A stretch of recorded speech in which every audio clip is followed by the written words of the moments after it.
Building consensus at Queen's Park is a seemingly never-ending construction project, which is kind of fitting these days due to the ongoing debate over getting housing built here in Ontario. Joining us now to talk more about that and so many other topics is Ontario Liberal leader Bonnie Crombie. Thank you so much for joining us in studio. Thank you, Caryn, for having me today. So why don't we start on the housing file, because Absolutely. It is something that affects so many people. Yeah. Your federal counterparts have been making a flurry of pre-budget housing announcement. I wonder, what do you make of those, and what else are you looking for in the budget tomorrow? Okay, so let's start with housing, of course, and you know where I stand, and that is to build gentle density in neighborhoods so we don't focus on tall and sprawl, but young families and newcomers can have housing suitable to raise their children. So I'm delighted that the federal government has found a way to send money to the local governments, to the municipal governments where the rubber hits the road, and they are committed to building housing, unlike the provincial government that has not met their targets, won't achieve a small percentage of the targets that they set out for themselves. So I'm delighted that that has been the case. This is a provincial government that's focused on building tall or sprawl and nothing in between. And what we need in neighborhoods and in communities is gentle density to give people options, low cost, affordable options, because building affordable housing is really the key. The transit file, another file that affects many Ontarians, and especially us here in Toronto and across the GTA. Premier Doug Ford today announcing all-day GO train service in Milton.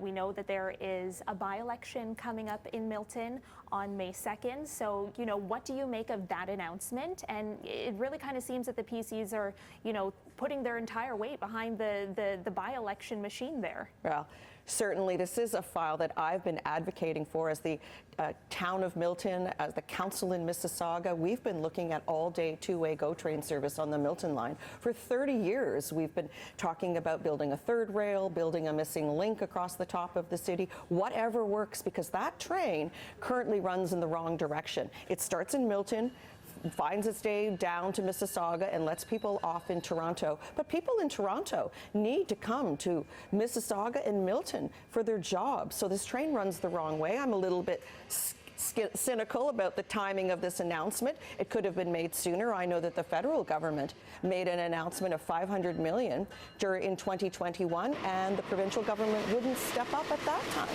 to fund the Milton GO line. We're here in the middle of a by-election. It seems that it's the right timing for them to announce some funding. So I'm very cynical, but this is a file that I feel very confident about. It's something I have led the way on and really advocated for all-day two-way service on that Milton line. It's critical for both Milton and Mississauga.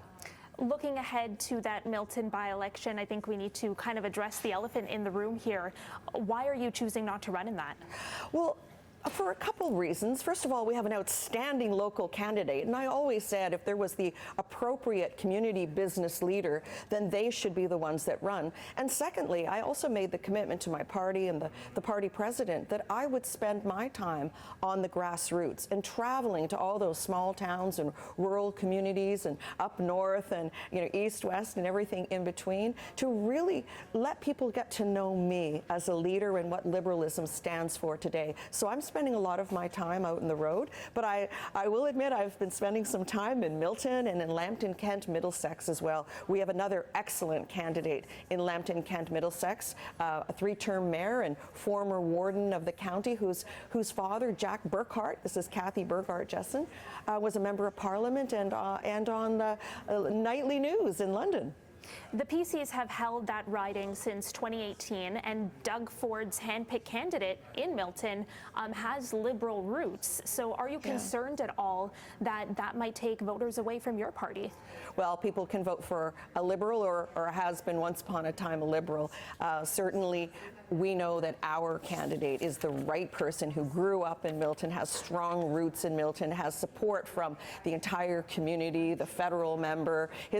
In fact, his mother was a former cabinet minister, Indira Naidu-Harris. So we're very confident. We're very confident, but we're working very hard because you can take nothing for granted. So we've built up a formidable team, and we're out knocking on doors every evening and every weekend. For you yourself, though, you're not concerned about getting a seat until the next election then? My priority is to be out letting people know who I am, selling the vision of liberalism, letting people get to know me as a leader.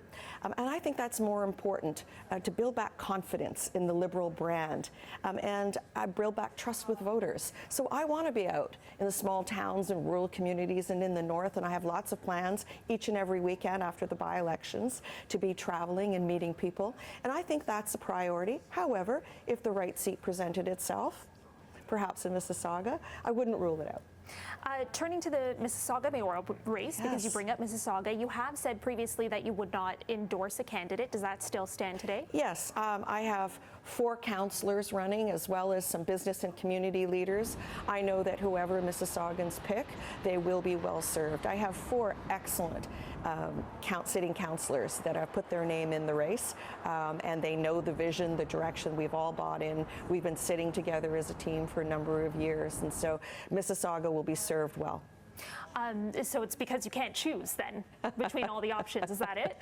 No, I don't think it's appropriate. I'm focusing now on being the leader of the Provincial Liberal Party, and building back the brand and building back trust with voters.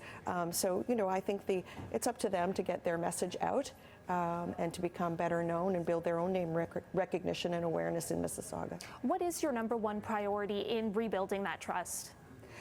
Letting them know who I am as an individual, as a leader, and I'm certainly not the person that's portrayed in those ads, which, by the way, have really worked towards increasing my popular support. People are getting to know me, because if you don't want to support Doug Ford, he seems very concerned about this Bonnie Crombie woman. Maybe we should take a closer look at her.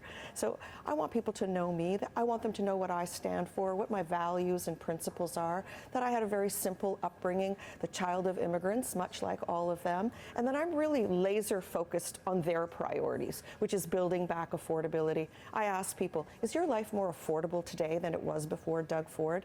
And I know the answer to that, and it is not. So building affordable housing, not just tall and sprawl, getting access to health care when people need it, and long-term care facilities, ensuring that our seniors are well cared for with respect and dignity. Education, that we have a world-class education system that's properly funded. We need our hospitals funded. We need our public institutions properly funded. This last budget effectively cut funding to schools, to universities, to colleges, and to our healthcare system. Okay, Ontario Liberal leader Bonnie Crombie, thank you so much for joining us in studio. Thank you for having me, Caryn.